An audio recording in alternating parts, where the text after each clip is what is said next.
So this is what everybody really looks like when they take their mask off after guns, beer, and therapy.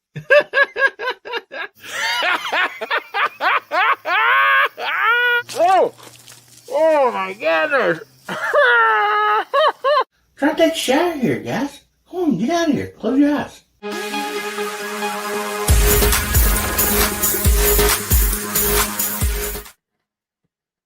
Howdy, Hillbilly Nation. It's American Hillbilly. Man, good to see y'all out there this evening.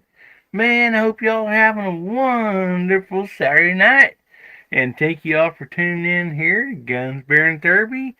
And this is episode 195. Wow. We're getting close to 200. My goodness. And there's still people here, so that's awesome. Well, thank you all so much. And we're going to start this off with a verse. And so this is from Mark 11:24. Therefore I tell you, whatever you ask for in prayer, believe and you may receive it, and it will be yours. And so I think that's an awesome verse, because it only says, like, if you ask for it, but it takes something else. It takes believing, trusting in the good Lord, believing, and, for it to come true. And that all comes in His perfect timing. His timing is not always what we think. It's like, oh man, I just want it right now. But sometimes we'll look back in our life and we, see where we prayed for something, this and that. And then we see that slowly, without us maybe even realizing it, that those things come true that we asked for, and we believed and trusted in it. So what a great verse, I think, for the week. And, man, look at all these fine folks we got out there in the side chat. Let's go, Big Sky says. Good to have each and every one of you there. And yes, we do have the hashtags scrolling across the bottom. Hashtag HBN for Hillbilly Nation. And 195. This is 195th episode. And, man, there's Denny out there. I think I need to change his name to Denny Wins. He won the awesome anechoic giveaway that me and Chad had put together, it was Chad's friend. Y'all probably know this, I'm sure, the GoFundMe for Greg and stuff. And anyway, Buck, I had him on here, anechoic, and he is such an awesome person. And he donated a 22 long rifle suppressor, and Denny was the lucky winner of that. So that is awesome. And anyway, we got some fine we got some fine folks back here in the green room, and let's go ahead and bring them out and so we can visit with them. First in, we had Hasbro and Kevin, and they are out on the road. How you doing, fellers? Hey, guys. Here, let me see if I can get some light on Kevin. Yeah, I'm here. We're moving down the road. Well, good to see you guys, and thanks for jumping on, even though that you guys are traveling. Appreciate you getting on tonight. And yeah, so you guys, you want to tell us where you've been? Well, we went over and shot with the boys of Eastern Kentucky in Pikeville, Chad and the gang, in a terrible heat wave. My goodness. And we were successful. So did you bring home any big money and trophies? Kevin won the money. I just won the prestige.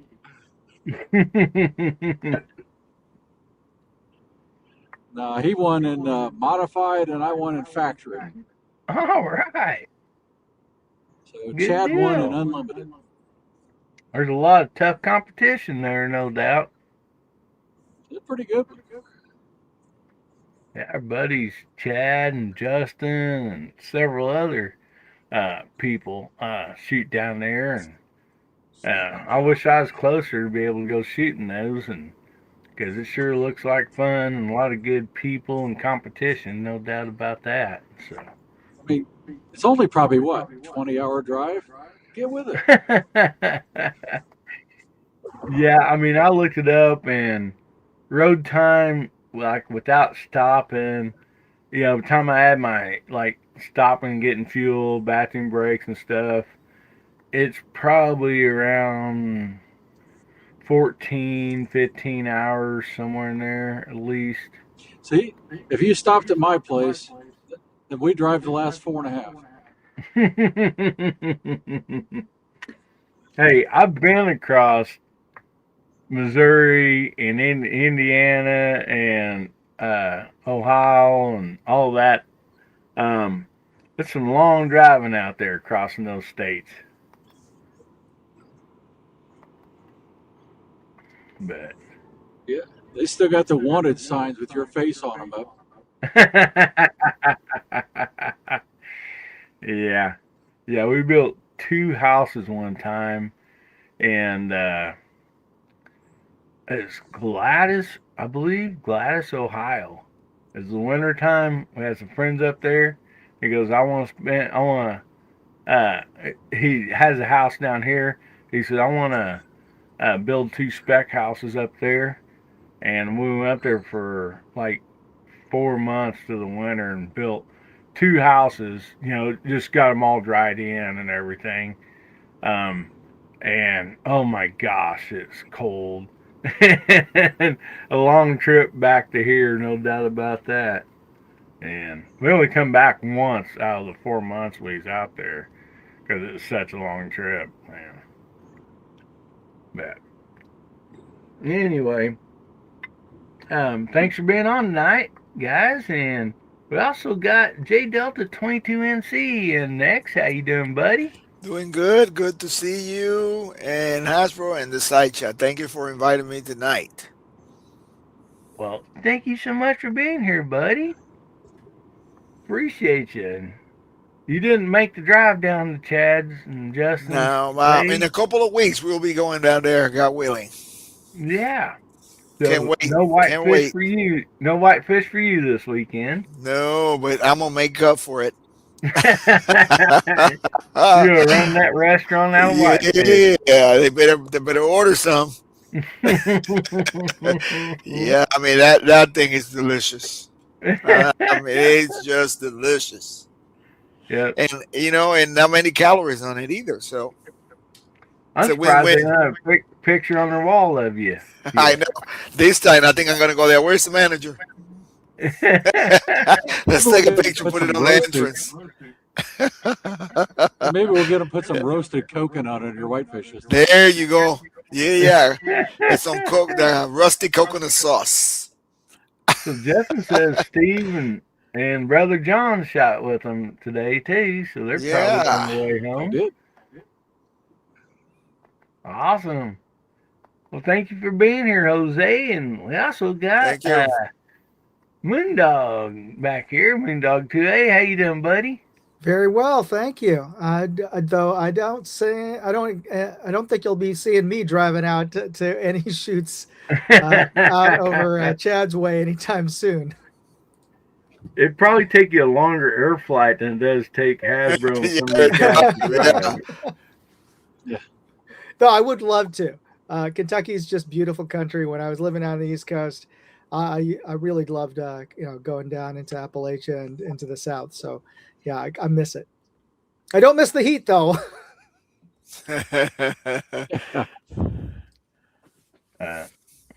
Yeah.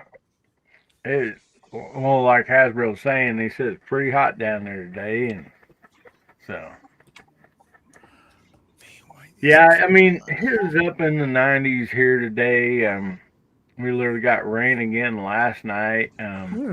We've been getting some rain and stuff, and it's been cooling the evenings off when we do, but it just, adds more humidity the next day when the sun comes out. Yeah. We had the same issue here. Artax says, we're in Kentucky, Pikesville, Kentucky. It's on southeast side of Kentucky. Then he says 102 there in West Texas. That's probably a cool day for you, ain't it? Indeed. Man. I've been in, see, where was that?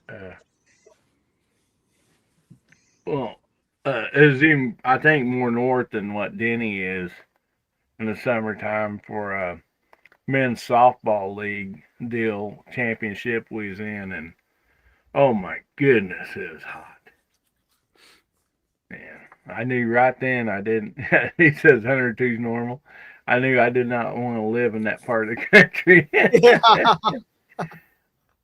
And I have a real good friend in Arizona, and he's like, but we ain't got any humidity. And I'm like, dude, if I set my oven on 120 degrees, there ain't no humidity in there. When I crawl in that oven, it's going to be hot. It's going to burn me, you know, regardless of the humidity.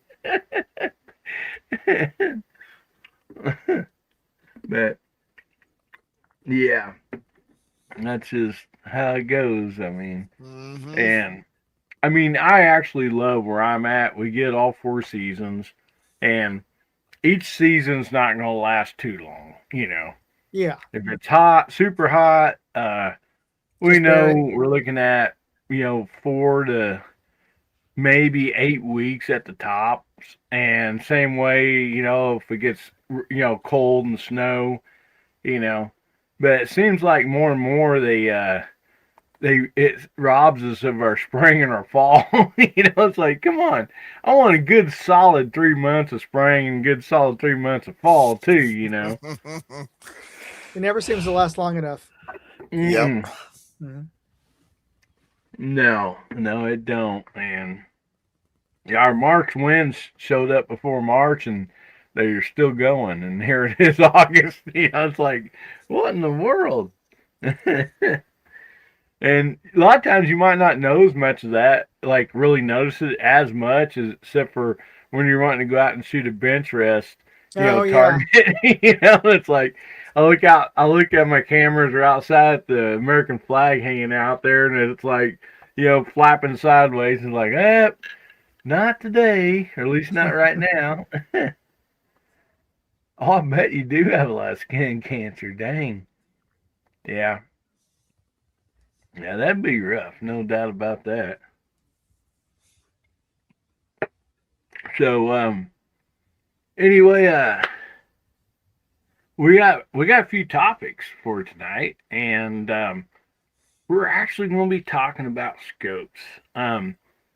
There's a company that Moondog works with, and I do too, and actually, should we say their name? They're just wanting to know what everybody's kind of looking for and wants. Yeah, sure. A Coolifer, and they're wanting to better their product around people, you know, and so like they've asked us, you know, a few questions through email, and they're like, so, we want your guys' opinions and like, your community's opinions, because we want to make a good scope that everybody likes and everything, and that, you know, keep it at a, you know, good price as we can, which I applaud that in a company, honestly do. Instead of just, you know, looking, you know, just trying to ship out, you know, whatever most profit they can get or whatever, they're looking for, you know, actual feedback. And like, I mean, yeah, they have sent us some scopes, and so far, like, I mean, I know, you know, we've done honest reviews, Moondog, me, Chad, and I don't know who else has got the Coolifer scopes, but I mean, for the money, they're a good scope. I mean, there's pros and cons, but I've found, you know, quite a bit of pros, you know, on them, especially for the price point they are. And looky here, who we got in the side chat. Okay. There is Mario out there. Mario. And so, guys, let's shout out Mario here. Somebody count us down. Okay. 3, 2, 1. Hey, Hey. Mario. Hey, buddy. Good to see you. He is also, he calls himself the West Coast Weirdo. Oh, man. Yeah, Such a Mario, great definitely reach guy. out to me if you're ever in the Bay Area. Yeah. Yeah, Denny there says it exactly. For me, I want the bang for a buck on a 22 rifle scope. And yeah, and I mean they're making, different verifications of scopes, 3x9s, trying to cover hunting, longer Yeah, range, got the precision shooting. LPVO. Yeah, LPVL. So they're trying to be very versatile and stuff. And so I thought we should try to get a little feedback, and just so we can, feed it back to them, and help maybe them build something that we all can afford and that we will like. And so um, I'm gonna start off with a particular question, and then we'll go more to a general question about scopes. But for this first one, I'm going to put in this banner right here. When it comes to the scope, do you prefer MOA or MIL? And I think there's like different answers and different preferences for different reasons. And so, also in the side chat, we definitely want to hear your comments. And so, Jose, we'll just start down with you and we'll go around the panel here Okay. and give us your thoughts about that. So I have both. Um, I prefer meal because of the adjustment, point tenth of an Now, inch. say what you're using it on too. Right. Yeah. So So, when I'm shooting these targets, I'd rather have a meal because it's easier.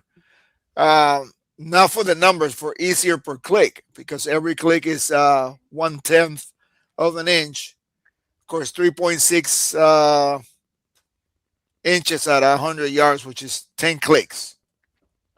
Okay. So, but then I have some there. They are MOA as well. Because when I started, all I had was MOA, and that's what I learned. Um, I like MOA because it's easy for the math, right? 4 quarters equals 1. 4/4, 4 clicks.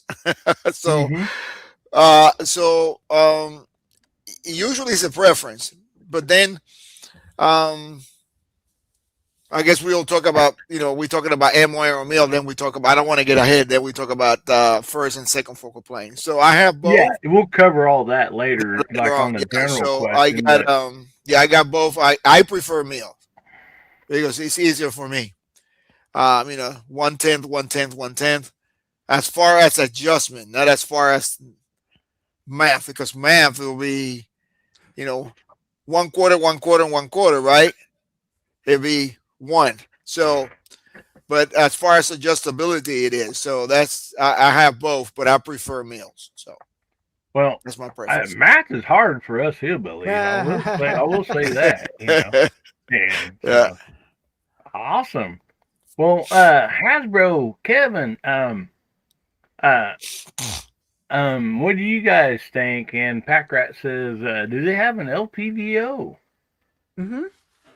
And I think Moondog's probably got one right there. Yeah. Don't Right over here, they have the TP 1 to 8 power 24. So that's their Quillifer LPVO. Awesome. And you've done a review on that already, Mm-hmm. right? Yeah. You can find a review on my channel. Then he says, math is hard for hillbilly, especially in the cold when you got to take out your shoes in the snow. You bet you, buddy. So Hasbro, how about you and Kevin? MOA or MIL? Sorry, I was just jumping off Kevin. I Oh, shoot, I shoot yeah. both, but mainly mill anymore. But in Mainly pure mill. target guns, they're going to be MOA because you try to get 1/8 inch MOA fine adjustment. Mhm.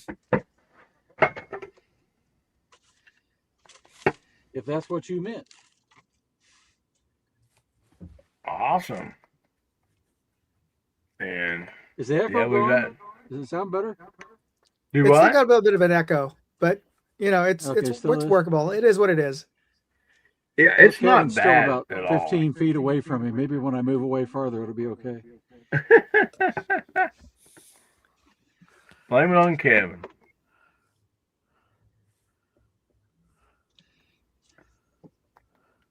So, how about you, Moondog?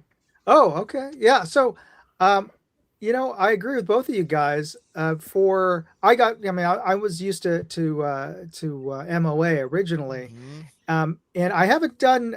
I've done very little real long range shooting, but the one time I got to do it over in Sacramento at Sac Valley. The mill actually was easier in my head to do the math for the calculations. But I agree, I 100% agree with Hasbro's statement is that since I do mostly 100-yard bench rest, I like the finer adjustments of the MOA when I'm making fine adjustments on the zero Mhm. on my impacts.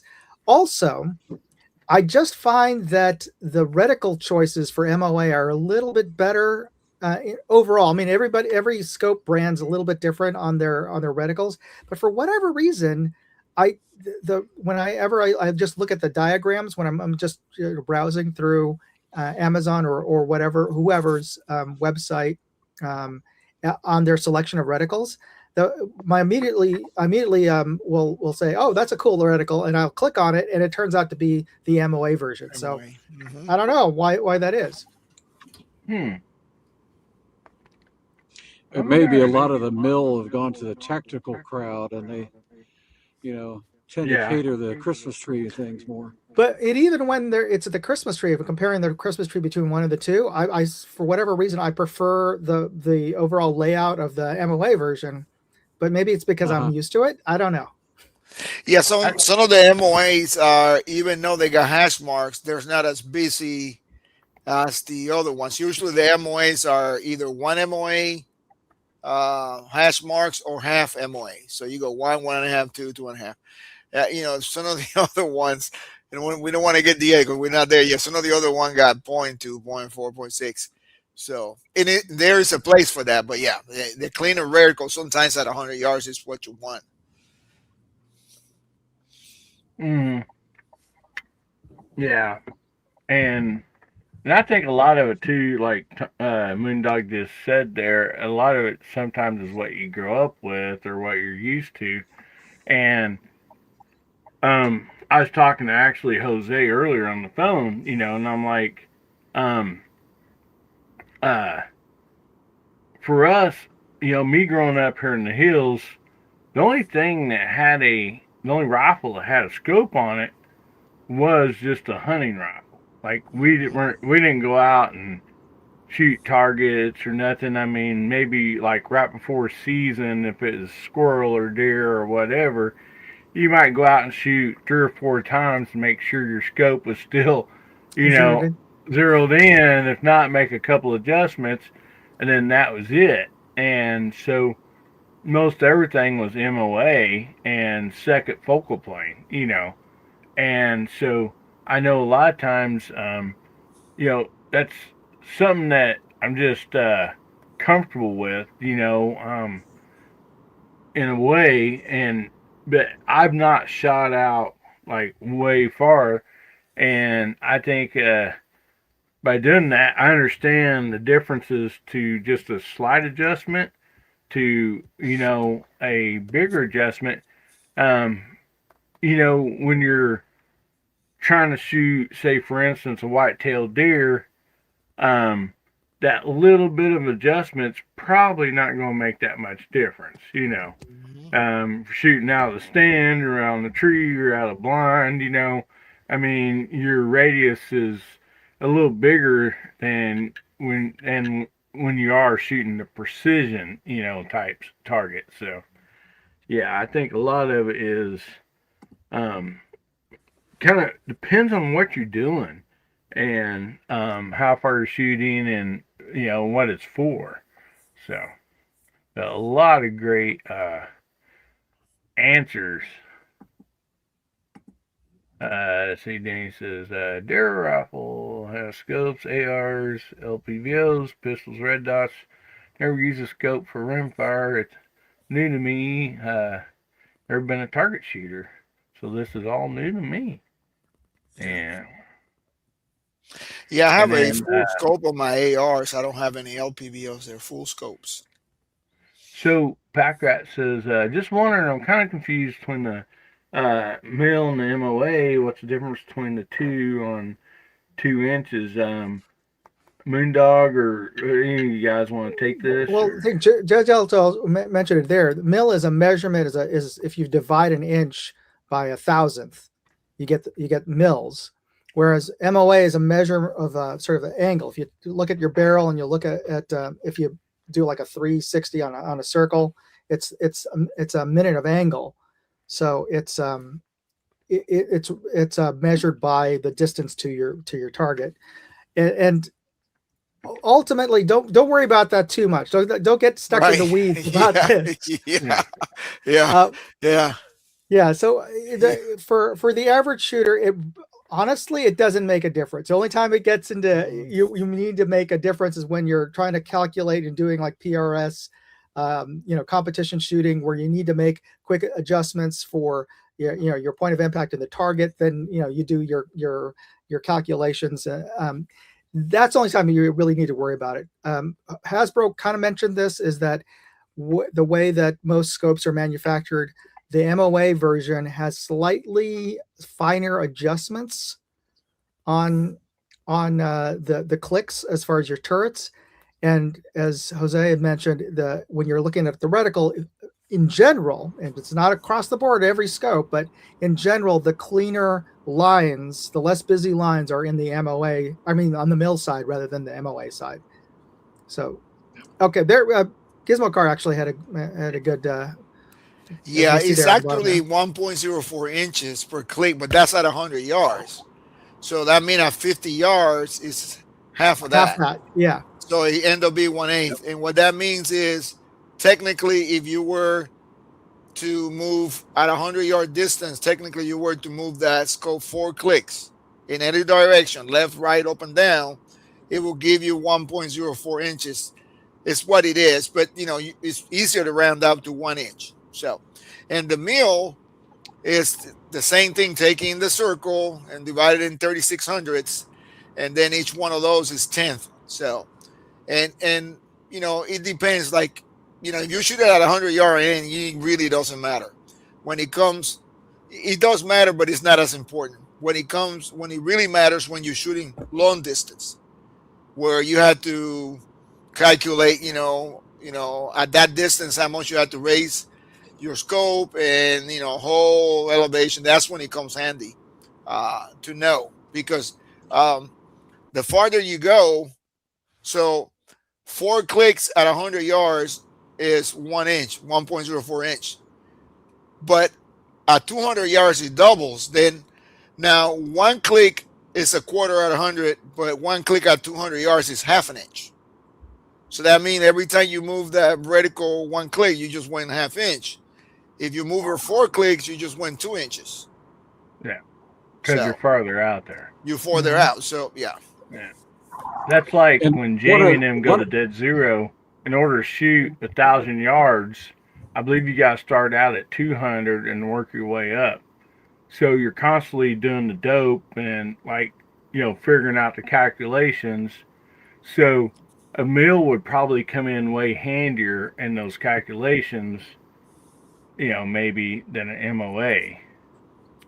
Yeah, because you're dealing with tens. Yeah, it's a little easier. Right. Unless you're you're used to thinking in quarters and eighths from old Right, school. right. Yeah, then it's easier for us. So Yeah, because I And tell people on, Well, on like MOA, for me, you click one click at an MO at 400 yards, right? You are like 4 inches high. Just one click at that distance, that's when it comes handy. So go ahead, Hasbro. I didn't mean to interrupt you. well, I was gonna say, like for also, me, I mean, the maybe biggest kind of thing think with about mill. this way. Go ahead, Hasbro. I was gonna say, for me, the biggest thing with mill is, it's like Moondog's saying, it's an easier math. But when I go from 50 to 100, it's 1.8, and it doesn't matter what rifle I'm shooting because the 22 is going to react the same. So it's easy math. 1.8 up, and you're ready to go. Now I go mill, and it's like, wait a minute, it's 62, and then you got to count all the little subtensions to get to 62, and it's usually about 3 revolutions around, and it's like it's just a little bit harder to get there quickly, and that's why you see Mm-hmm. PRS and NRL using mill. Yeah, but it also in mills.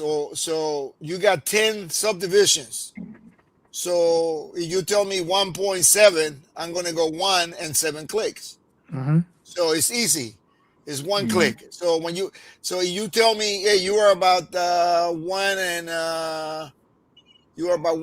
3/4 inch or 1.7. You can't go 0.7 on a MOA. You got to go 0.25, 50, and 75, and 1. So that's where for me it's easier. So, but Yeah. again, it's a preference. Yeah, it's a preference. Yeah. And you might also think about it like if you got a tape measure, and you're pulling out there and and you're cutting a 2x4, for That's a good whatever one. you're Yeah, building, quarter inch, eighth, whatever's fine, But then if you're making precision cuts, say like for furniture or joints and stuff like that, you can see down to like the 16ths, or like if you jump over and look at um, a metric tape, you got your millimeters, your centimeters, and stuff like that, where you have quite a few more precise lines to work from on, a small, on a more precision type deal. And so, Mhm.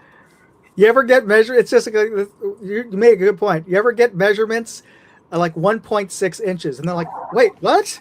But Okay, yeah, now how do I convert that into? yeah. Is it a Yep, quarter or an eighth? Yeah, so that's Mhm. exactly yep. where it comes yeah. comes in handy to have mil and And centimeters. now I don't even do math anymore.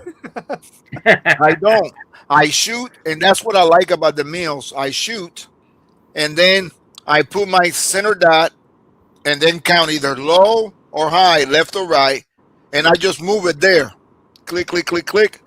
So instead of going, okay, 1 inch, 2 inches, I don't.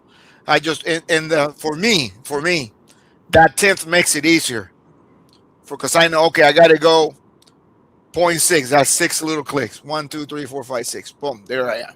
Or Well, you can just put the reticle on the center dot and then move it left and right to whatever the impact is, which is easier than having to do math. It's yeah. another way to Well, do it. That's what I I was think doing. That's what I was doing today. Hmm. I Now think that's I'll have easy to to do at 200 yards and in. Probably past that 200 yards, it's going to be hard if you don't see the impact. So that's yeah. when you have to do the calculation. So I think I'll rename this episode "Math is Hard," yeah.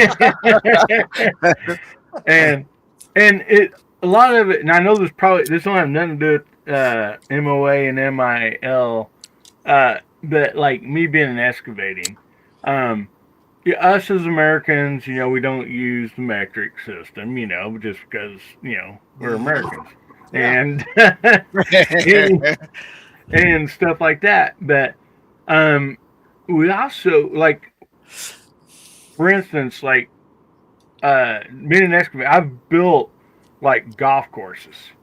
So when they give me the blueprint, it's all worked off topo. which is not 12 inches in a foot. Does anybody know what the difference is? No, what? 10 inches. 10 numbers in a foot, not 12 on Who your decided elevation. that? But the math is Yeah. easier. So you got 100 yards and you call for a 10% grade, it's super easy to figure out. Yeah. But Right. if you pull a tape measure, you better have a tenths tape measure. Right. You know, otherwise each foot is in 12th, which does not line up with the topological. Is that right? Topological Yeah, that's math, correct. you know, and elevations.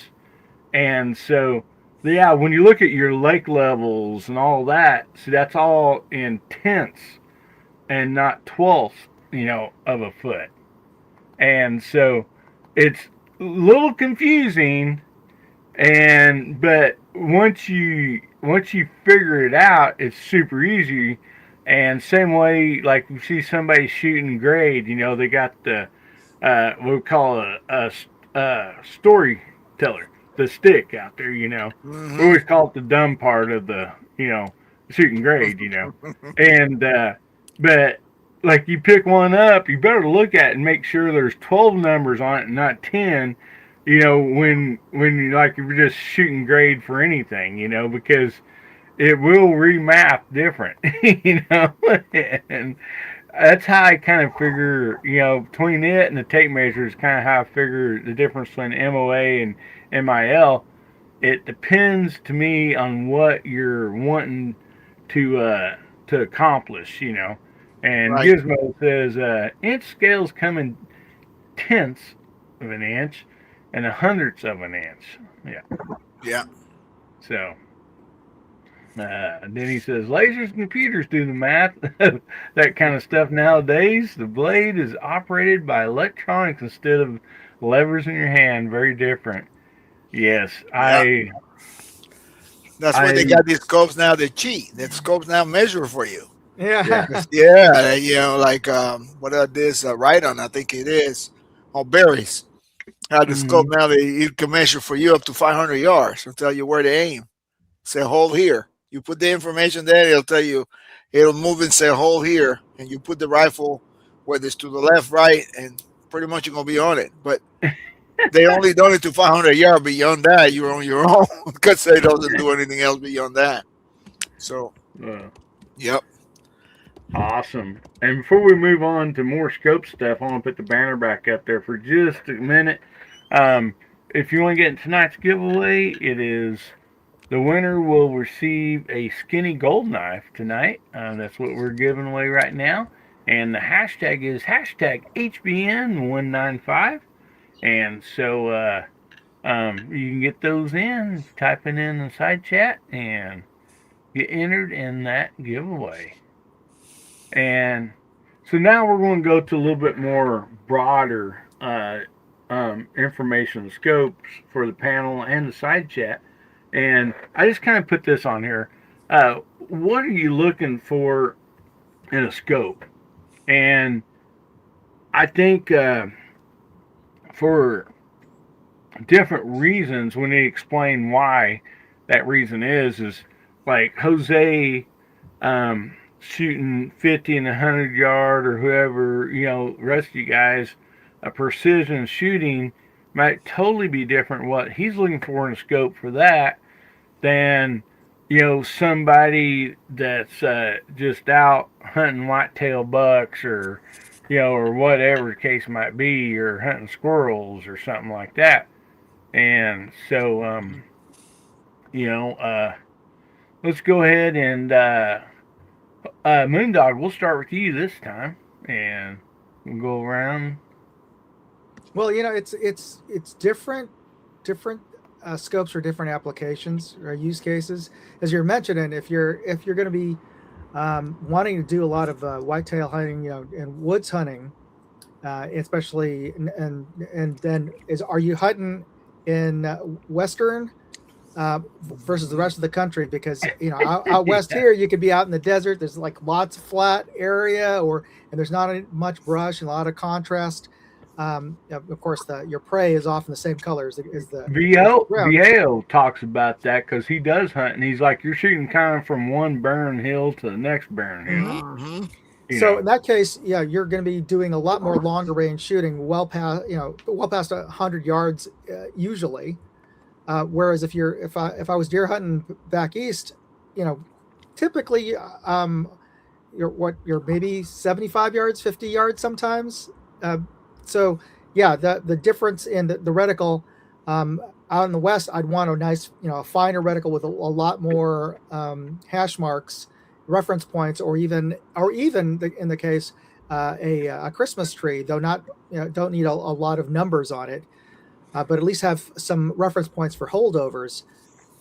But because I'm going to be cranking up the magnification a lot higher. But with the first focal plane, when you're down low, it's really only useful as a scanning tool because the reticle gets too thin to actually use. So then that's why you have to crank it up. But if I was back east, I'd want a nice thicker reticle just to be able to see it versus the brush or the green, the forest behind it. So it really does vary. And the problem is a lot of times now when I look at scopes, all the new scopes are out there are these first focal plane, a lot of Christmas tree, a lot of stuff on there. And oftentimes when you turn the illumination on, everything is lit up, which is great if you're shooting competition at dusk. But when you're trying to aim at your target and everything's lit up, that's not really that useful. So it's distracting. Yeah. So yeah, go ahead.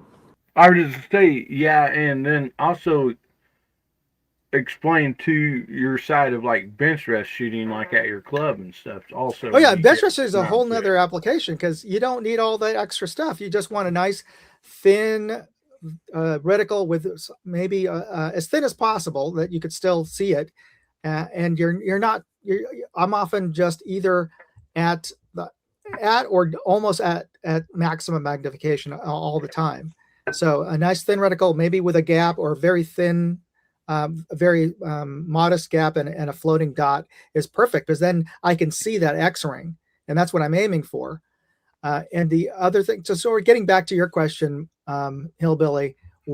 So for the benefit of Aquifer and for us, what they're asking for is what is it that we're interested in, but also what's not available in the market, or at least the market's not given us. If we're looking at Vortex or Athlon or Discovery Optics or Loophole, we could buy it for any one of those folks, and for the budget side, we can get it from Monstrum or Discovery or Aquifer. What is it there that we would love to see? I would like to see a higher power second focal plane scope because they don't often see that except for like really bougie stuff like Sightron or somebody or Night Force. And for the majority of us, we can't afford a lot of those scopes without either that scope or I'm going to get a new gun. So Right. what are we going to do? Yeah, I like to see more bench rest. You don't have that many bench rest scopes. Like you said, Citron is one, Night Force. Of course, you got the Marches of the world, but those are, what's the world there? Obscenely pricey. So Man, yeah, I like to wish, see. I wish you guys could have more heard of those. Moondog's. I wish you guys could have heard Moondog's discussion from my end. It sounded like Minnie Mouse. Not Mickey. It was definitely Minnie. You should have hit screen record the whole time.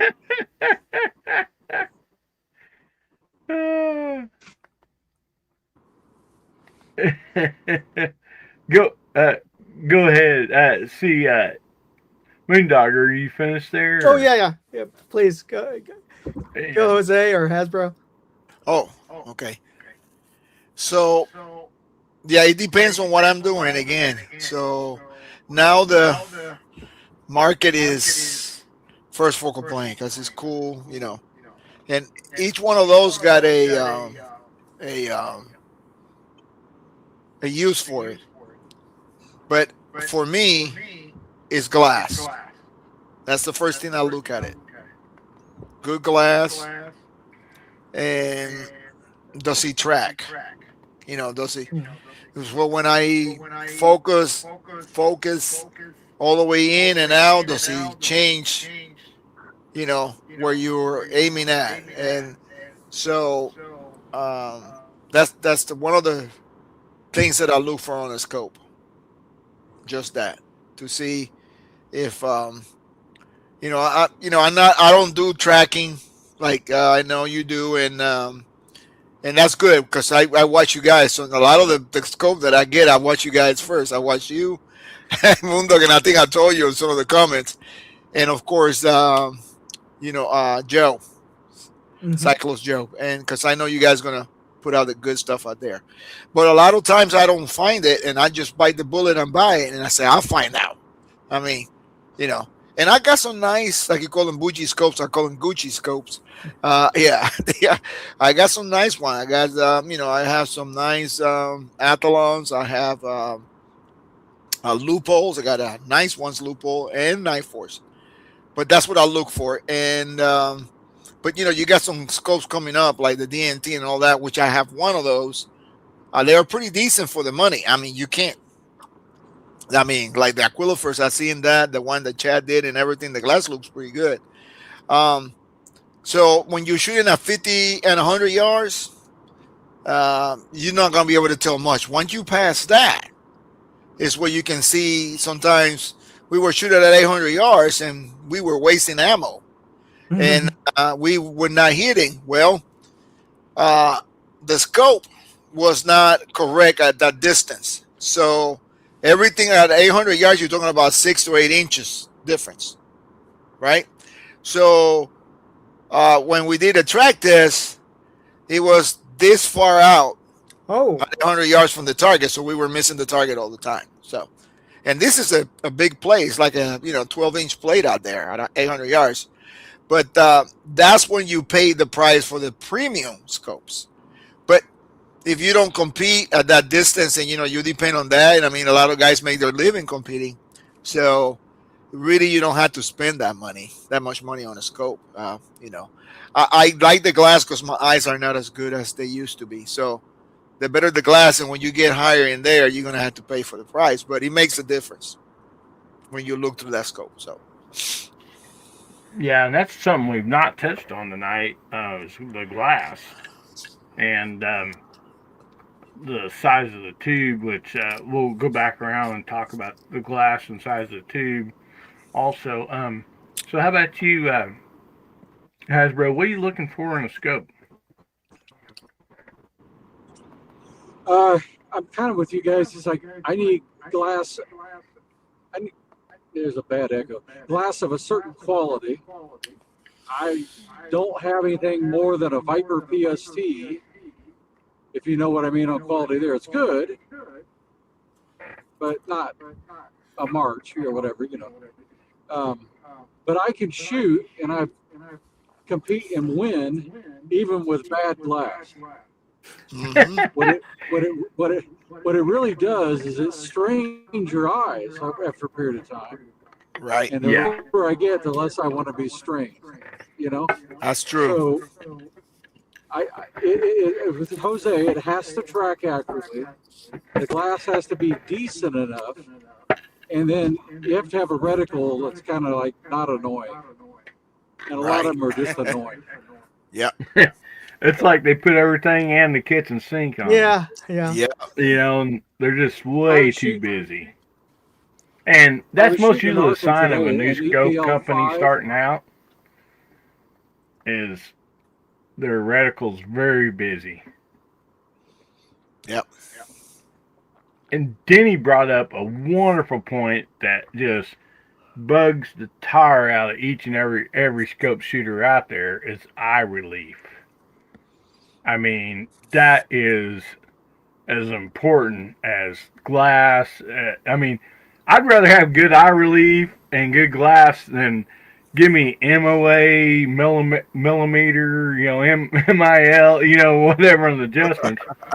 Like, and Hasbro was saying, like, you get eye strain, and not so much me, but a lot of these guys, when they go shoot these competitions, they're shooting for hours. Mm. And I know for me, just doing a, you know, well, what takes me 20 minutes to do a 10-minute video. But when I look up, like my eyes are blurry, and like, Mhm. I'm starting to Mhm. get a headache, sometimes. And so, Yeah, well, you get some good scopes that got a tight eye relief, but the premium scopes you're going to get both, and that's what makes the difference. So, I mean, once in a while you get a scope at a good price that give you, both worlds, good eye relief. Like in my experience, some of the vortices that I got, they got way a lot of eye relief. I mean, sometimes you have to put the scope forward because you gotta get behind the scope to see it. So, and then you got some that got, anything that I got that is three, I guess, inches or less is hard for me to see. Yeah, let's put that chicken there trying to get the right eye relief. It's hard. Yeah. yeah. Yeah, that's the eye relief thing is the reason why I gave up on prism scopes for the Hmm. most part. So Gizmo asked Moondog a question here, because Moondog might be the only one that shot a 4K scope before. Yeah, and And they didn't let you keep that either, did they? no, otherwise you wouldn't see it here. You'd probably see it on my rifle, but Yeah. no, they I'd be wearing that thing around like a trophy. yeah. I just keep it around my neck, with a gold Yeah, chain. like a necklace. There you go. No, to be honest, yeah, I've the times I've got a chance to test the March scope, which is like $5,000, and I got a chance to shoot with a Citron and a Night Force at Sac Valley. They're great, and to be honest, yeah, if I could afford one, I'd get one. But for most of us out there, you don't need it until you're in competition, and then somebody else has the more expensive scope and can with a an aperture reducer see through the mirage and wins the $2,000 prize. Then you want to get that You want one. Yep. $5,000 scope.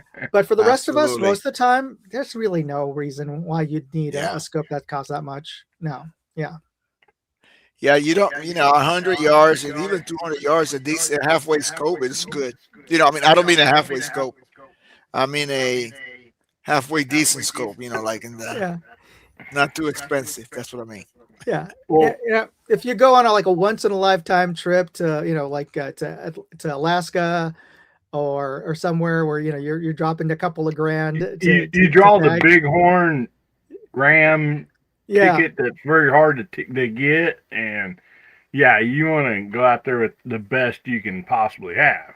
Yeah, so that's the time you want to go buy your Loophole Mark V or whatever. Then yeah, that's worth it. But most of the time, I'm happy. I'm perfectly happy, and I've gotten first and second place at my range with a Discovery Optics $250 scope. So I'm happy with that. Kent brings up a great point here too. He's saying, tell the difference between my Night Force and to my Vortex. But hunting, I have a 4x12 by 44. I hunt mule deer at several hundred yards just fine. So there is a big difference between hunting and the precision shooting a lot of times too, And so Bamadad says, quality of color, clarity, and far edges of your viewfinder. Right down the middle, it doesn't make much difference to me. I'm happy to keep the 5K. And yeah, and I've been known, I mean, this is terrible to say, but I've been known to chunk a scope out in the woods that had terrible eye relief or like really cloudy glass. I mean, it's just like you can't see good. It's a strain on you. You're getting a headache. I mean, and I mean, like especially so if you're bench rest shooting, I want to say this real quick. If you're bench rest shooting, you're setting up, you're adjusting the height on your chair, you're adjusting your bags, you're adjusting everything so your scope is there, and so you get it comfortable. When you lean up, you got that eye relief just right. You know, if it's even a tight eye relief or whatever, you adjust that, your cheek rise or whatever it might be. Now, if you're out in the woods and you don't have all that setup, you might be shooting from maybe a tripod, you might be freehand in there or whatever, and that eye relief is very important that there's some forgiveness there, because you cannot take your time, to get just perfectly comfortable and steady to where that eye relief, that scope comes in at full vision. And so, I do not like a scope that has a very tight eye box on it. I just do not. And I'd rather shoot a 3x12 that had great eye relief and clear glass than I would a 6x40 or whatever, that even costs more money, personally. And especially the clear glass, I was going to say that's a hunting thing because a lot of the shots are taken at dusk or dawn, but like Hasbro, Jose, a lot of you guys bench rest shooting, there's a lot of times, the match might go late into the evening or whatever. And so, that clarity, to that glass, really makes a difference between low light and bright light, out there in the sun also. And TJ, hey buddy. And we'll go ahead and continue to talk about scopes. I want to let's shout out the side chat. Just type scopes in the side chat, and we'll have Moondog or Jose shout you out there. Helping Man says the problem is equipped in multiple rifles, 10 rifles with 4K scopes, 40K 10 rifles, 250, scope, 2K, big difference, yes. And yeah, that is a, it can really hurt the pocketbook. No doubt about that. That's when you need to get that quick release mount so you can take that thing. Yeah, no doubt about that. Yeah, and all of my scopes are 4K. I'm kidding. Just because you write 4K on the outside of them with a marker don't mean that. Oh, that don't count. That don't count. Yeah, all my scopes are only 1080p, so I don't know. So we lost Hasbro. Hopefully he'll jump back in here. But one of you fellas want to shout out all these fine folks out there on the side chat? Do you want to do that? I got an echo on my. Yeah, I got a little bit of echo on my mic. I don't know why. Okay. Yeah. All right. Okay. Moondog?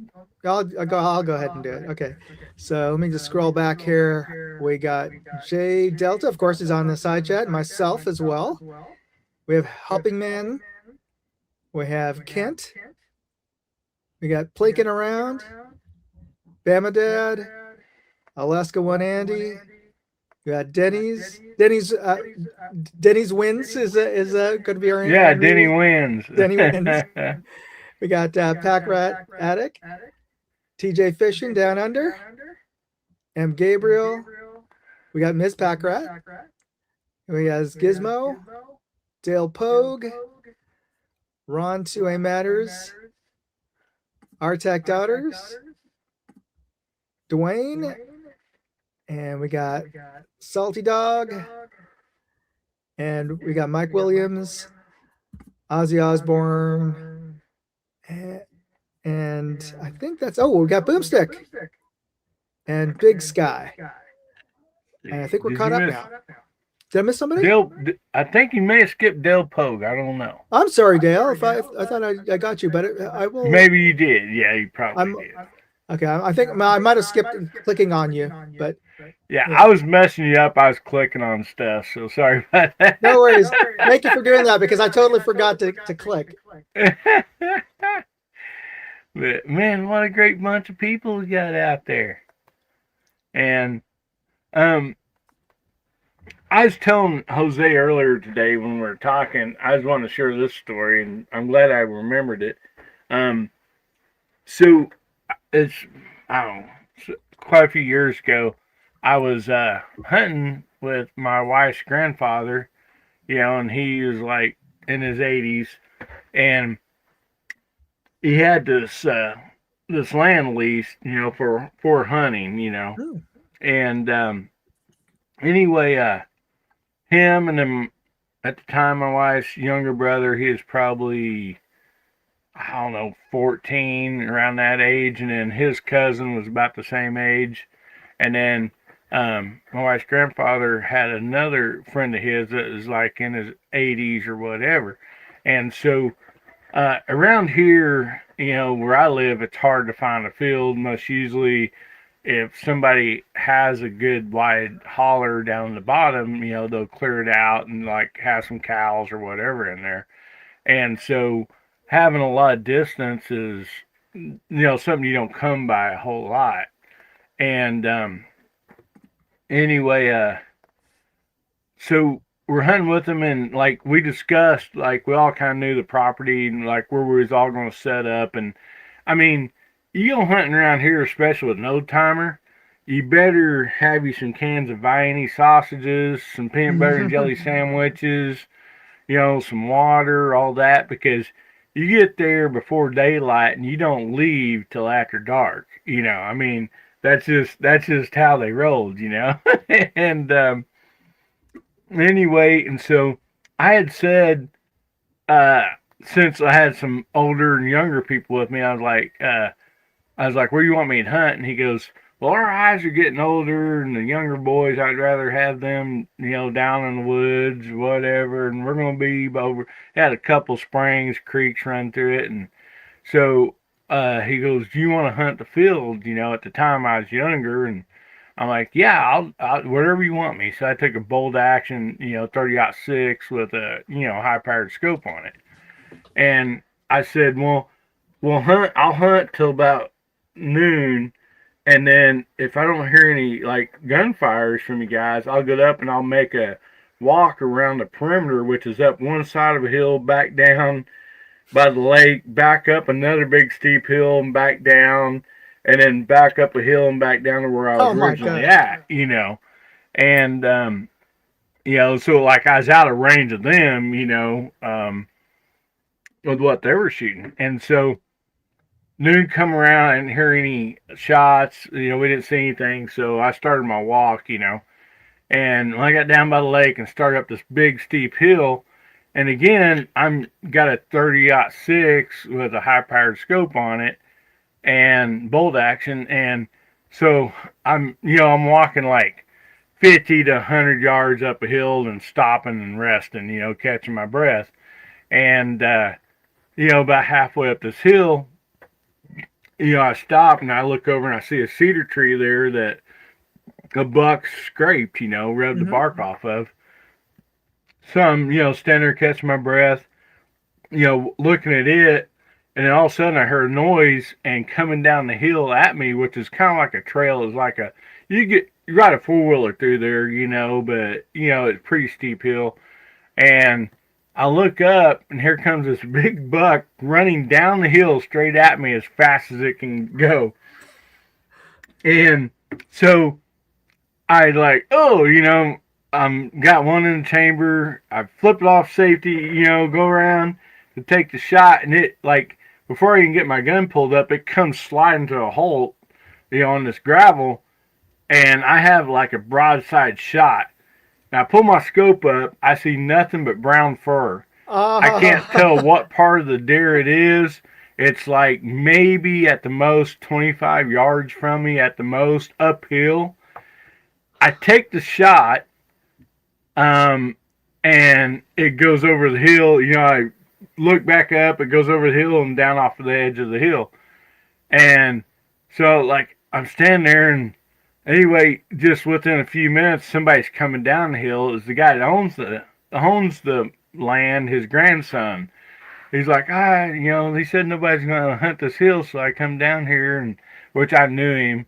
And anyway, there's a garage guy out there.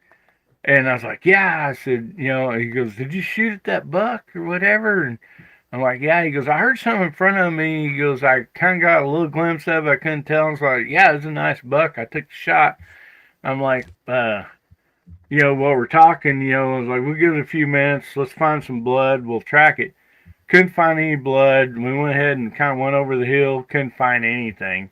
And within just a few minutes later of that, I heard a shot down on the bottom. And so my brother-in-law had got it, you know, my young brother-in-law. And we assume it's the same deer. We don't know to be exact. But it only had the one hole in it, you know. So shooting that close with a 30-06 and a high-powered scope, like, I don't know if I was aiming at its belly, at its leg, you know, like, I mean, I couldn't, the brown fur filled the entire scope. So there, you know, just a bare sight 30-30, which is what I carry a lot, would have been a heck of a lot better, you know. That probably would have put some meat in the freezer, you know. But, yeah, so scopes mean a lot of, you know, you got to pick your environment for what you want out of a scope, because they can hurt you just as much as they can help you. And in that case, it hurt me. Now, if the next day I seen one on that field that was, you know, about 150 yards out, you know, I was able to drop it, you know. So, you know, I really didn't have any business in the woods, but all I was trying to do was stir up some deer so, you know, they could hopefully run something down to them so they could get a shot, which ended up working out. But yeah, it, you know, scopes makes a big difference between on what you're wanting, you know. So right now, I would like to ask the panel in the side chat, and we'll get to the giveaway just right after this. If you could talk to a company, and it don't matter, so say you're a hunter, I'd like for you to put out in the side chat, and we'll talk through the panel also.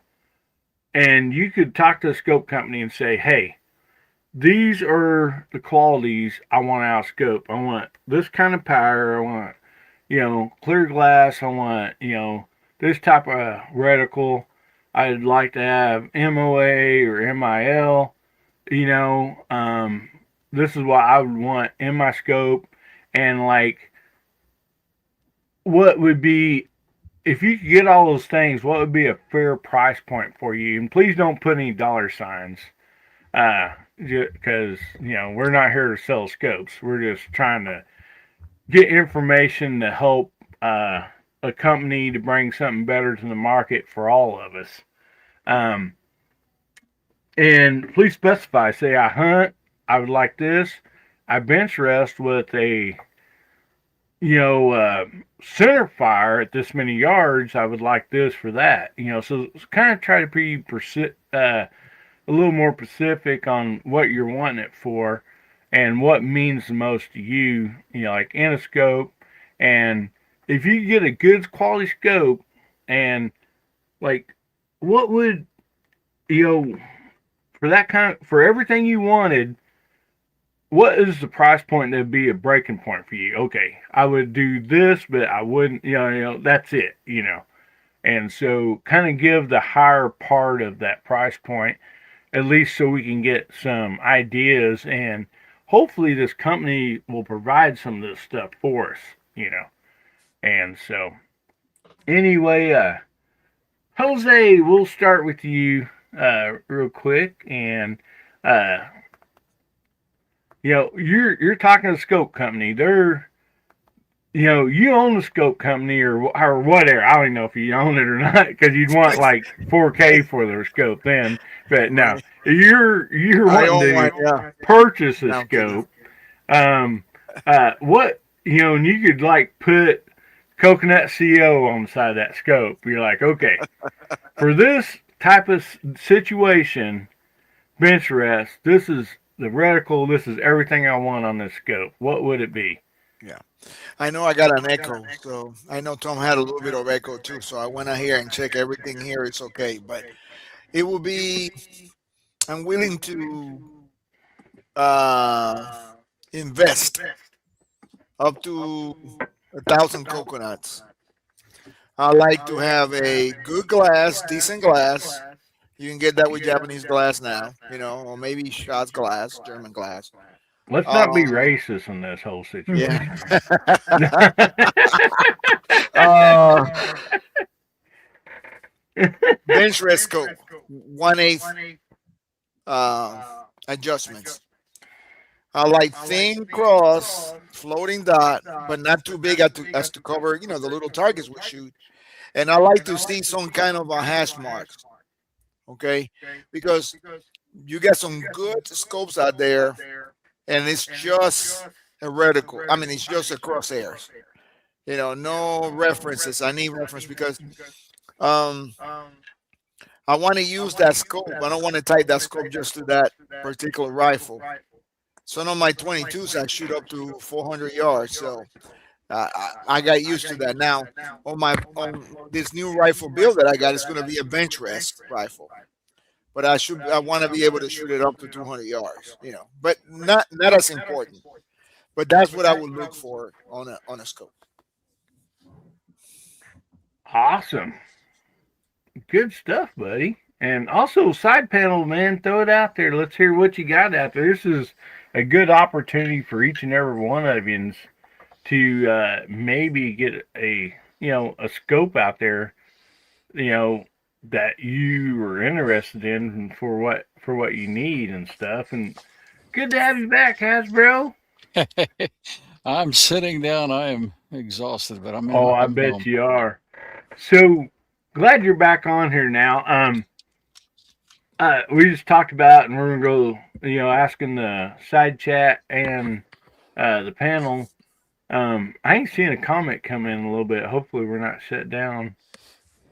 Somebody say something out there in the side chat and make sure we're still going live. Yeah, Bama Dad just posted something like 2 minutes ago. Okay, good. But the echo has followed me. Oh, yeah, there it is. Yeah, Yeah, it's still we're still live. All right. I want to make sure because this has happened to me once before. Like, oh, nobody's commenting. Well, The only one we without aren't echo live is anymore. now Hasbro and Hillbilly. Yeah, me and So, Tom has a little echo on there. So. Hasbro, if you talk to a scope company and you could build like a scope and like put Hasbro's hide on the side of that scope, and what all would you want it to be, and what price point would you think would be a fair price for everything you wanted? And would that be for shooting 22 like rimfire or centerfire bench rest or hunting? And like if you have a couple, please explain. And so, that's what we're trying to do here is hopefully get, scopes out there that people can afford and for a fair price, and that people that will work for people. Well, I'm just saying, if you saw this on the side of your scope, it automatically is perfect. You'll never want anything else. It'll do everything you want to do, hunting, bench rest. It really won't matter, and it'll be $20. So it'll be perfect. That's all I'm saying. That's how you go about that. Now, for me, I would want if I have my ultimate scope, it needs to be reasonably lightweight, not the lightest. I'm not so concerned about that. I can carry the weight, but it needs to have a wide enough field of view. So if I said, okay, if I want a perfect scope, I want one that can do bench rest and hunting. I don't want to be limited. So 4 to 35, 40, something like that would be good. And that's not the way the optics work, right? That's why you see 7 to 35s and 6 to 24s is proportions that they work with. But good glass, of course, turrets at half to track. It's all that sort of stuff we'd say. And with that logo on the side, then it'll be really awesome looking. So I don't have to worry about styling. And then, but honestly, $500 or less would really get my attention, just because I can now put it on just about every gun without killing yourself. So now, is that possible? Of course it's not, but I have a dream. So would you have the MOA or MIL on it? I would have a switch for both. You just like have that. four Terrence on there. Actually, having shot digital scopes, it's not that far fetched, right? True, It's completely true. possible. And they give you some capabilities that are just pretty amazing. So Yeah, I've seen digital scopes mentioned a few times out there in the side chat. Digital scopes will just do everything for me. Rangefinder, the whole 9 yards. well, the one-shot zeros are really cool, and they work. Yeah. Mhm. Yeah, and that's going to be hard to get at under that price point. For a lot of people. Alrighty. And so, Jose, you answered yours, right? Yes. Yeah. Okay. How do I sound now? Better. You sound just fine. Yeah. I log off and log back in, and the echo went away. Oh, okay. So, See, it was you the whole time. It wasn't me. no, because I have myself muted, and I can still hear you echo, but I unplug the mic, plug it back in, but the old reboot, right? Yeah. You betcha. Yeah. So, Moondog, how about you, buddy? Thinking of, am I getting the echo now? Mhm. Do I need to log off and log back in? I'm not getting any of these echoes that everybody's talking about on my side. Can you hear it, Jose? I hear you, echo. Yeah. Okay. It's not me this time. Yeah. Should I log back out and log back in? I could do that. Okay. I'm watching the little meters down at the bottom on everybody's mics, and it's not even showing an echo. Yeah, I don't know. Yeah, it did that for me for a while. So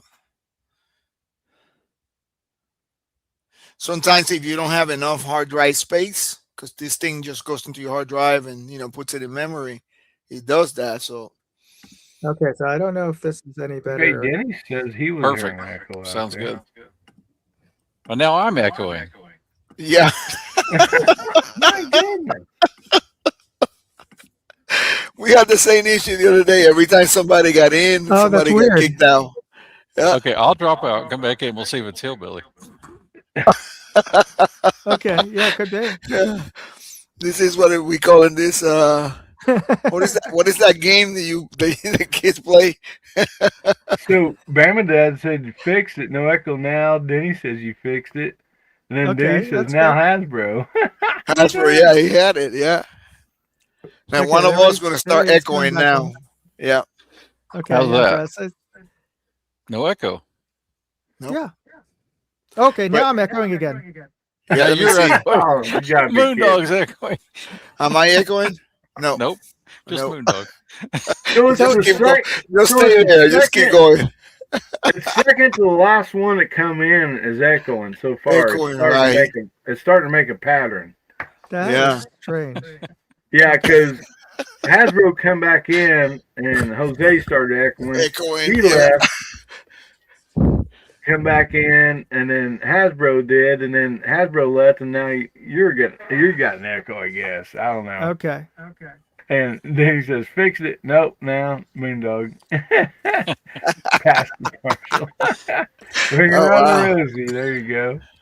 So Yeah. yeah, we ain't got a whole lot of time left. So Okay. All right. sorry, Well, guys. I'm I'll, I'll sorry. say I'll say this one thing about LPVOs, and I to be honest, I didn't like LPVOs when I first saw them because I thought they were strange how they had the front very small. I thought they were kind of silly looking, but after having reviewed so many and actually using them, like, oh, I get it now why people like these. Especially and I got to ask you, Hillbilly, since you do more hunting than I do. I think they actually make really good hunting scopes if the reticle is good. And this is why I don't see often enough good second focal plane LPVOs. And by say good, like as to Jose's point and to Hasbro's point, the glass very clear, flat, where it's not pin cushioning or fish eyeing at the edges, especially at low power.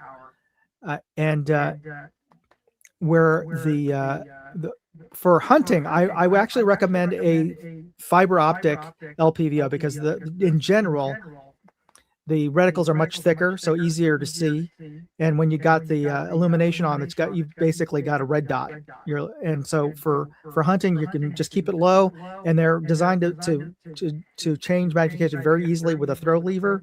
I know throw levers can get stuck on bushes and things like that when you're walking around, but they're easy enough to bring up to higher magnification. So if you do see something out there that you need to bring up, you can easily change it up and get the magnification. But most of the time you can keep it low, and that way you can get your snapshots if you need to. Like in your story there, Hillbilly, if you had that LPVO, you wouldn't be seeing all. Yeah. What I'd like to see in an LPVO is a nice thick circle that illuminates so that you can use it as a dot, but have a tiny little dot in the center so that if I need to take that long distance shot, I'm not totally obscuring my target with the reticle. And I think that could be done for under $150 from looking at some of the stuff that a Quilfer has. It's just really a matter of redesigning that reticle. Yeah, no doubt about that. And I agree with you. And I am also a fan of LPVOs. And LPVO definitely does not need to be busy at all. I mean, I do, if my reticle has anything on it, I prefer the KIL box. I mean, that's one that's, a little bit more busy, but it works for that purpose of, what you would use an LPVO on. And I think the most problems with scope companies is the red dots, and green dots for pistols, same way, is, as far as the dots are, you got like a 2 MOA, 3 MOA, 5 MOA, and that just means what size, how big the dot gets. And I've noticed this sometimes with scope companies, they get the crosshairs or whatever too thick. When, like you said, it'd be nice to have that, a lot of people had that precision pinpoint with a dot or a small fine crosshair, but then have the circle around it for a faster accusation, getting on target. And that, for me, goes for an LPVO, which is, I have on a lot of my ARs, and also, a hunting scope. And another thing with illumination, a lot of them are not daylight bright. I mean, as well as I do, Moondog, you watch your videos, there's a lot of there. I mean, I don't know what the cost is or what the reasoning is for not raising up the power of that illumination to where it is daylight bright, because they'll have plenty of adjustments on them. And during daylight, like once you get down to 5 going to 1, like you can't even see it, any at all anyhow. But also, as myself, I appreciate the lower light if I got to go out at night and take care of an environment, because you definitely don't want that big bright thing glaring in your face, because you will not see your target. And so I appreciate the adjustments on illumination, and I think that they need to be like a little farther apart than what they are. Make it, pretty bright on high and then pretty dim on low, and just fill in the rest. And have a quick accusation, and then also some type of a pinpoint. For me, that covers LPVOs, and it also covers hunting scopes. And I like a second focal point, or second focal plane on those, And for me, I think because I was raised with it, I like pretty much a second focal plane on most everything. Now precision shooting, you zoom in, and and you do have a nice crosshair or whatever, and I can see the precision, especially if you're shooting way out, way farther than I'll probably ever hunt at or shoot at, So I appreciate the first focal plane, but on most of the stuff I prefer the second focal plane. And I want a good eye box. I mean, I want to be able to go up there, either like Hasbro's saying, I would like to have a scope I could use for bench rest, precision shooting, and hunting, because all of us know when you get used to a certain scope, you got your zero stop, you know what little tool you need to take, or, if you got to adjust any of that. Like you just know where everything is when you get used to a scope. And so it'd be nice to have one that would fit many applications. And but a good glass for low light, that's another thing. And I know all these things cost money, that's what I'm talking about. But the more stuff you ask for, probably the more stuff that that the higher the price point's going to get. I would suggest stay away from all that busy reticle stuff. It most of the time it's just, unless I feel like there's a very fine niche for all that busy reticle, Christmas trees, the whole 9 yards.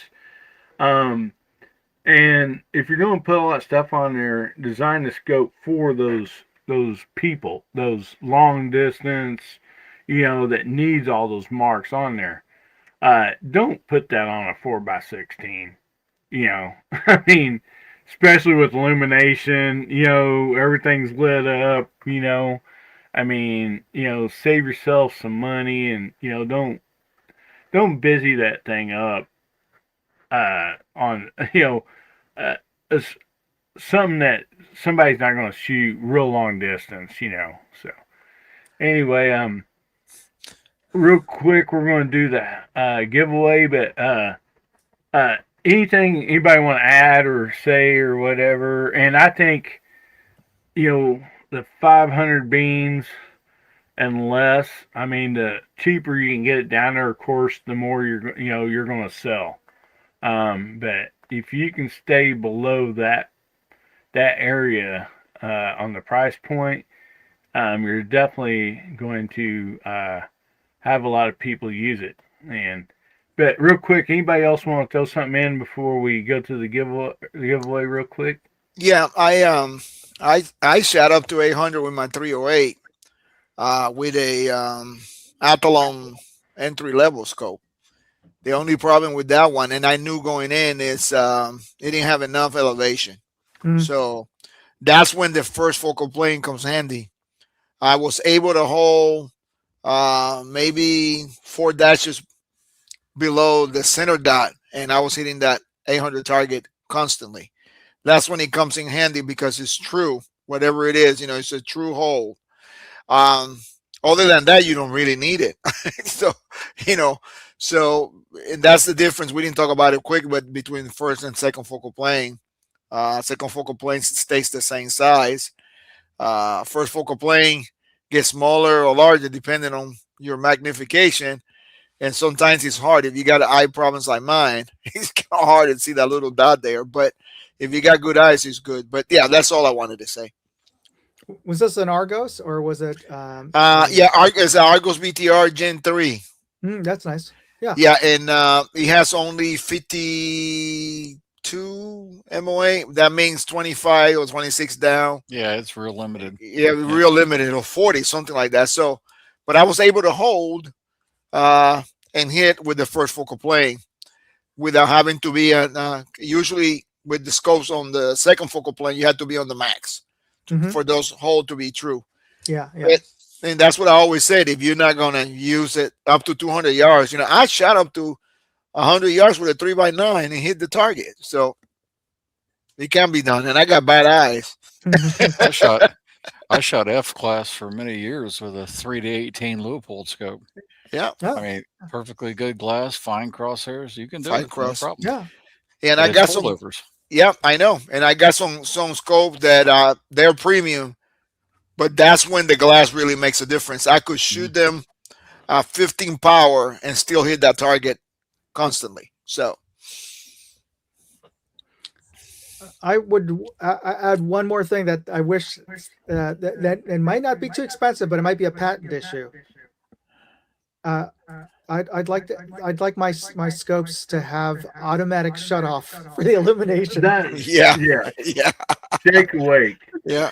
That was something I was going to say, and I forgot about it. Thanks for bringing that up. Yeah, shake awake would be very nice. Because every other time I go to the range and I've discovered that I forgot to turn off the illumination, it's like, gotta drag out another coin battery to put in. Especially when you're doing videos, because you're like, oh, I'm going to finish this up, and then you always forget to turn it off. And Denny makes a good point. He says a lot of deer were killed with tactical scopes back in the day, and iron sights too. This is a luxury for sure, but I get closer to retirement. I sure appreciate good glass. Yeah, I can tell you, the Makes a Tasco difference. 6-24s that were made in Japan Oh, are those nice. highly collectible now. And I have one to shoot competition and vintage class with, and they're actually really good. Yep, that glass makes a difference. Yeah. Was it Hoya who made the glass? I forget. I guess I don't know. Yeah. I mean, like, I seen a buddy of mine shoot across a big field with a 3x9. Only crosshairs on a scope. He's just using the Kentucky windage off of his crosshairs. Right. No marks, no nothing, And he's like, okay, I know what this will do at 50 yards or whatever. And, and he just did Kentucky windage and, dropped the deer, and, so, I mean, but yeah, it's good stuff. 2032 batteries around the world. Yes, they are. Yeah. Yep. Got to invest me in sell. I know, right? I didn't buy some stocks there. Yeah, no kidding. Some scopes have stopped coming in with it because government starts saying, the battery's going to blow up, but they start putting it in the boxes again. So, yeah, no doubt about that. And real quickly, let's go ahead and bring up this giveaway tool here, and we'll see who the winner is. You do have to be present to win, and tonight the winner, if they're present, wins the skinny golden knife, and quite the knife. I really like it. Somebody can give us a countdown. We'll go ahead and give this thing a spin and see who wins. We got 22 entries. 3, 2, 1, spin. All right, round and round she goes.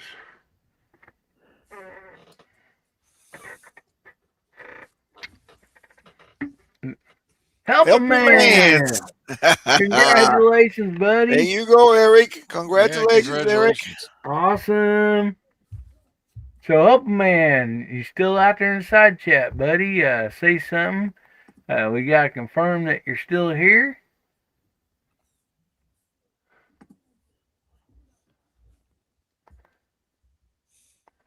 Yeah, Hopefully. congratulations out there.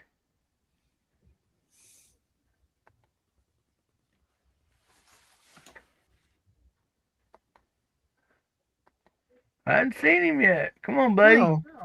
He was here a minute ago. Yeah, he was. Picked a bad time to go to the bathroom, didn't That's what I was going to say. he? Yeah.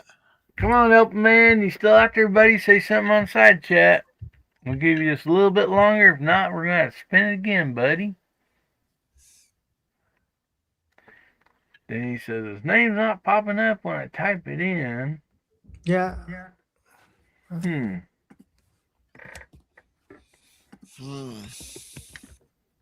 You got about 20 seconds left, buddy. Just in case.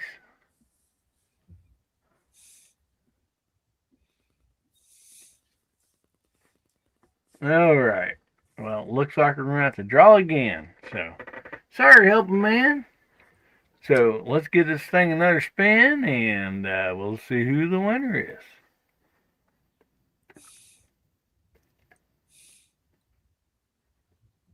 Hasbro. Ron. Ron Today Matters. Wow, man. Congratulations, Ron. You still out there, buddy? Ron. I ain't seen him comment in a little bit for a little bit. Ron, Hopefully Ron. he's still out there. Run. Hillbilly, you've been running into a lot of trouble giving stuff away. There he Oh, there he is. I know. It is. There he is. All right, buddy. Congratulations. Congratulations, Ron. TJ says, "Don't send it to me. I'm too pretty for prison." He's out there in Australia. Yeah. So Ron, send me email, and I'm gonna write your name down here, and we'll get that sent out to you, buddy. And I know you got church in the morning too. A lot of us do, but Moondog, you want to tell us what you got coming up, buddy? Absolutely. So I got a chance to review 2 new red dots from O-Site, and just give you guys an early preview. This isn't even officially out yet. This is their SE, nice. but if you can see those little letters there, this is the DPP version. That means that this is made to fit onto Delta Point Pro slide. So if you have a Delta Point Pro cut slide, this will fit directly onto the slide without an adapter. I'm also reviewing an MOS cut slide, and I can't show that to you because then it's on my pistol. But this will mount directly onto, if you have a MOS Glock slide, it'll mount directly onto your slide, and it'll allow you to co-witness with your factory iron sights. And it has a side battery. So for those of you who are concerned, because the O-Sights originally shipped as rechargeable only, this one has a side battery tray. So it has, if I'm remembering correctly, that one has a 120,000 hour battery life. So that's over like 10 what, years. 3 years? No, 10 years. It's over 10 years. 10 years. That's wow. Cool. So yeah. That's coming out tomorrow. So be sure to check my channel out. I'll post the URL in the side chat, but go to Moondog today. and also take part in the giveaway this month. I had the huge giveaway last week, and Hillbilly actually won one of the prizes. And this month, yeah. And I'm so super excited. Rigged. Well, I will tell you that somebody else won. That's true. Like a couple times, and what was it, a 32 millimeter? And he's like, I only have 34, and so he's like, re-gift them, and so yes. So then I spun again, and Hillbilly's name came up. So he got somebody else's prize. So this month I'm giving away 3 prizes in one at the end of the month giveaway, which will be a Vatatu infrared illuminator and infrared laser rifle light, and a Tip 3 EDC keychain flashlight, and a Tech Hunter LPVO. So it's a free contest. You can enter that on my website. I'll post it up on the side chat here.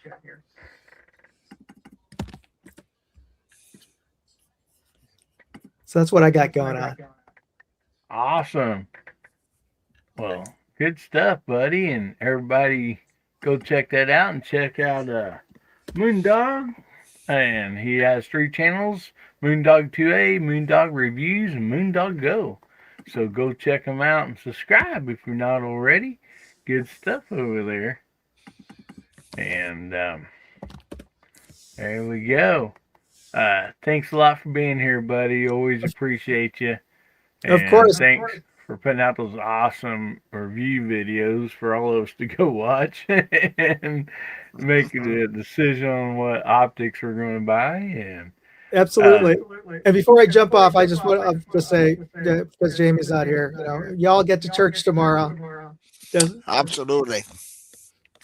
So I'm going to preserve my my choir voice, since I'm the tenor in the choir. So you guys, there you go. There you go. Good night, gentlemen. Good night, buddy. Good to see you. So Jose, what you got coming up, buddy? So Monday we got a series of videos coming out that I call Hush Can Days. We are using the Anechoic Hush Can on the Tika T1X, and Monday 7:30 p.m. we are at the J Delta 22 channel. We are shooting the Tika T1X with Ely Match, and definitely changes the point of impact, but I'm having a blast with my can. I can. Yeah, I am having a blast. And I went over to I don't want to give them advertising for free, but I went to a local shop here and got some CCI Quiet Target. And I can't wait till Monday. God willing, I'm going out to try it. It's the CCI that runs supposedly at 720 feet per second. So, and then next week, stay tuned. In a couple of weeks, you're gonna see Jimmy, my friend, is bringing his, I think it's 357 or 45 cal air gun. And Monday, God willing, we are making a couple of videos. So stay tuned for that. That thing is a beast. You talk about sending that thing, that 45 caliber pellet. Well, it's actually a projectile. I mean, that thing has some pep in there. So, and then we're gonna do some with a couple of his rifles at 100 yards as well. So stay tuned for that. Appreciate you having me tonight. It's good to see the side chat, and it's good to see you and Hasbro. Well, thank you so much for being here, buddy. And everybody go check out J Delta 22NC and also D Smoking 22. And Packrat says, J Delta, can you use a tuner on the threaded barrel? Can you use a tuner on the threaded barrel? Yeah, there are some tuners that threads right into the barrel. They have adapters for them. They got adapters for them. Yep, they sure do. I think Eric Cortina, the easy ones, he got both with thread and without thread. So yeah, he can. I want to know, can you suppress a Remex? I'm just asking for a friend. Oh, really? Hey, I didn't want to say this, but I bit the bullet, and it's my brother Hasbro's fault. Um, I he go, yeah, right. I order a from PQP. Order a tuner for the 1761. Oh, he's trying to make it Annie. catch up to the original. I don't know if I make. Got some videos coming with that. Those are gonna be a surprise with Annie 54 Annie. But that 54 Annie will look really, really amazing with that nice muscular stock that Hasbro has down there in Indiana. Yeah, that's true.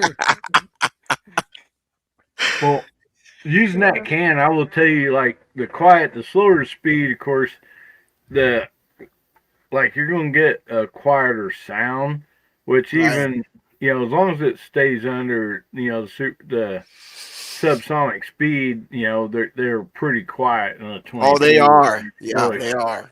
They are. But they make a Calvary or whatever, 22, and it's just got like a little short lid on it and stuff. And I mean, I don't know the speed on that, but I'd have to go look. But it's pretty slow, and like it almost sounds like you get a squib when you shoot those. Oh, really? Yeah, Well, like, I was shooting. Usually all my rifles shoot that hot. The Ely Mass shoots really hot. I mean, you hear that. Yeah. But I shot without my hearing protection 2 rounds just to hear it, and it cracked. And then I said, yeah, the can sounds okay. But I put the can back on and shot a couple of shots of Ely Mass. It's quiet. Even with almost supersonic, it's still quieter. So, yeah. but I'm glad I got it. I'm having fun, so really enjoying it. Yeah, and like they say elevation makes a difference on the speed and all that, but I don't Right. know like how much that difference makes between sea level in Colorado or whatever. But most usually, like if I shoot anything, like what is it, like 13 or 1280, 1270 and below, like I definitely don't need any earbuds or nothing. I mean, Yeah. they don't have that crack, so. So I know this is going to be low because it's 720, but I know I'm going to record it so you guys can hear. That thing's going to. I know it's going to whisper. Yeah. I know it's going to whisper. Turn your Yeah. camera on like the most frames per second and see if you can see the bullet going down there.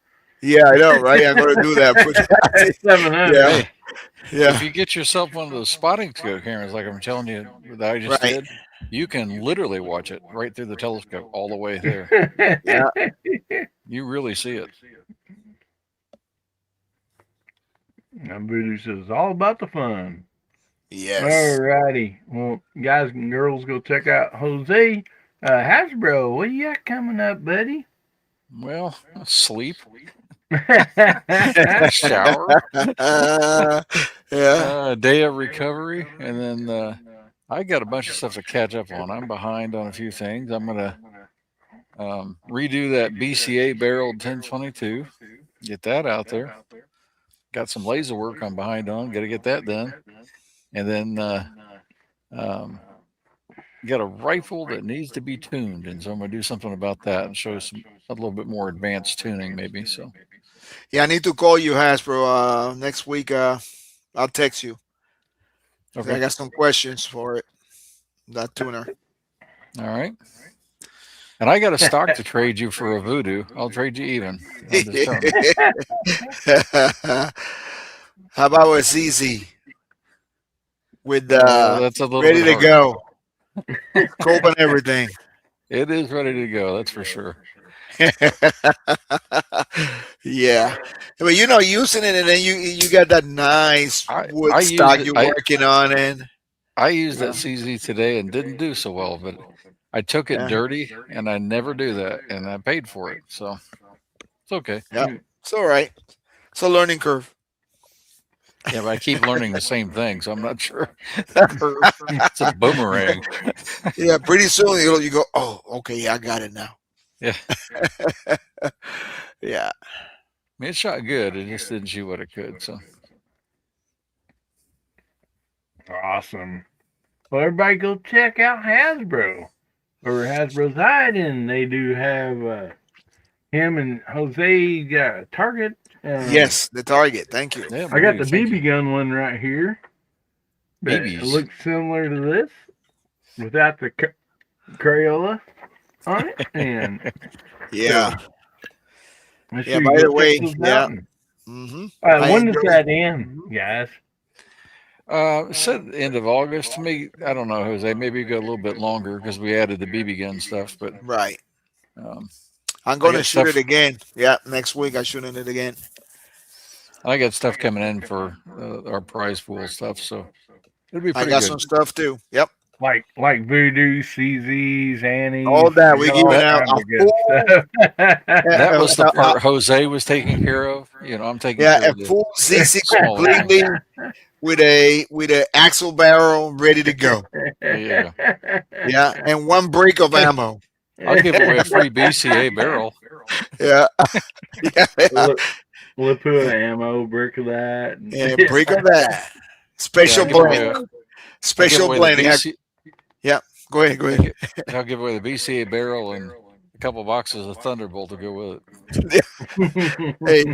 Hey, special made. I got a deal with Lampe in Germany. Special blend of coconut oil in there for the lubrication.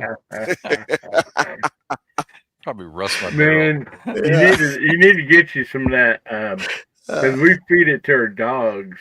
Yeah. That coconut oil that's like solid, looks like Crisco or whatever. It's good for their skin and it's good for that digestive system. Right. You need to get you a jar of that and take it out there and dip your bullet in it. Dip them in, yeah. You know, do that single feed. I bet you that. Yeah. That bullet be so slick and be cut in the air like nothing. Yeah. Yeah. Oh my goodness. Well, thanks for being here. Both of you guys go check out Hasbro's Hide, and like I said, they got him and Jose's got a fun Target out there. I've not got to get out and shoot. I'm putting a different scope on my BB gun to shoot this one, and the scope's going to probably be worth way more than the BB gun cost. But I got to make sure it'll focus in good enough at that distance at 7 yards first before I mount it on there. You can always go farther than 7 yards, but you know. Yeah. Well, I got that 499B fine tuned at 7 yards, you know, so. Yep. Yeah. That does shoot. That one does shoot. I'll have to change BBs, start trying different BBs if I back up. There you go. Yeah. You know how it goes. Yeah. Do you have parallax problems with a BB gun? I don't know. Yeah. Yeah. But anyway, yeah, go check it out and get entered in that. I mean, like I said, a BB gun and a 22. And there's little hieroglyphics. If you want to do them, you can do them at your range. If not, he's got a target that you don't have to do that with. And so, but yeah. And I want to get out there. I have the snap, deals. And this, I'm like, okay, it's getting dry. I ain't going to be able to do that. And then we get a couple of rains. I'm like, okay, I can do it. But I was like, man, trying to talk to Ames, have her help me out, have her carry stuff out there for me, and then walk 50 yards down there and put up a target and set up a camera. I'm afraid I might get a divorce over that, Yeah. And if I do, I'm just gonna have a live cam running the whole time, so everybody can hear her, just yelling at everything. I can't believe I'm having to do this. Hey, maybe you give probably a couple of dollars. One of the grandkids will say, "I'll do it, Papa, for $2." Yeah. Might be a lot of bleeps in that video. Yeah. Yeah. Be bleeped. There's no doubt about that. And I might end up with a black eye and another hurt leg or something. So I'm really elimination round, scary thing. But anyway, I do have some products here to review from Savoni. I got the camera and I got the scope, the what do you call it? Not a rifle Spotting scope, scope? but Spotting scope. Yes, thank you. And I gotta get those reviews done. And I have another company that sent me a really cool. It's a light and laser or laser or both that has the mounts to go on like on your AR, so you can mount it, anywhere around your barrel guard on your AR, and so that's really cool. I'll need to get that done, and appreciate those companies doing that. And actually, I still got, I think, at least one scope review to do, and then also another anechoic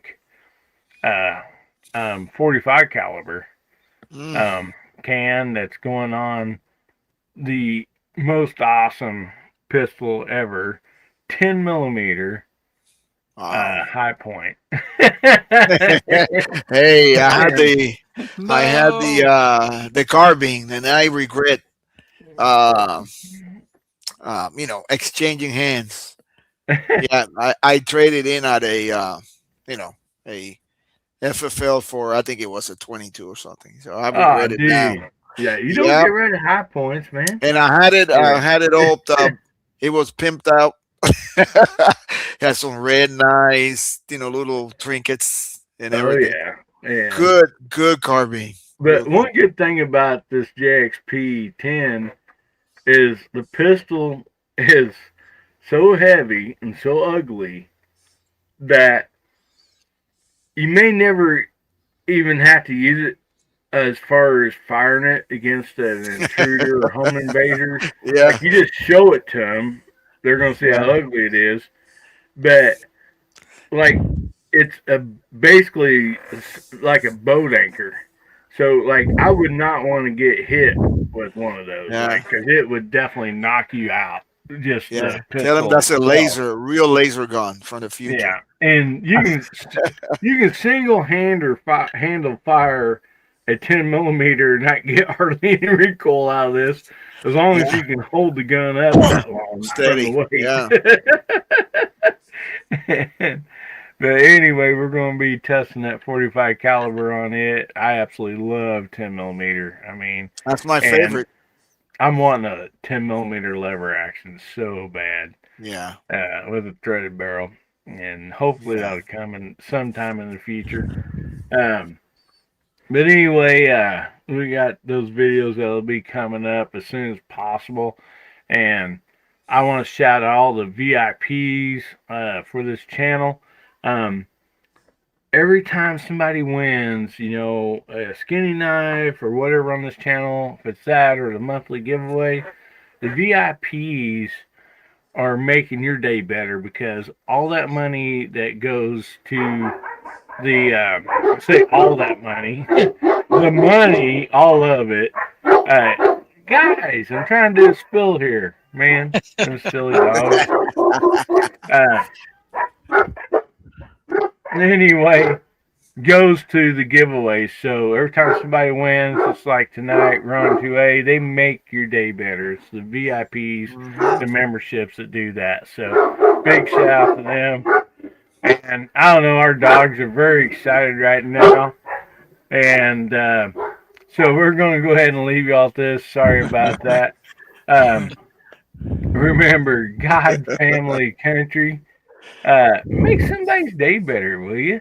And if the good Lord's willing, the creeks don't rise, we'll be seeing you again, Hillbilly Nation. Everybody say goodbye. Good night. We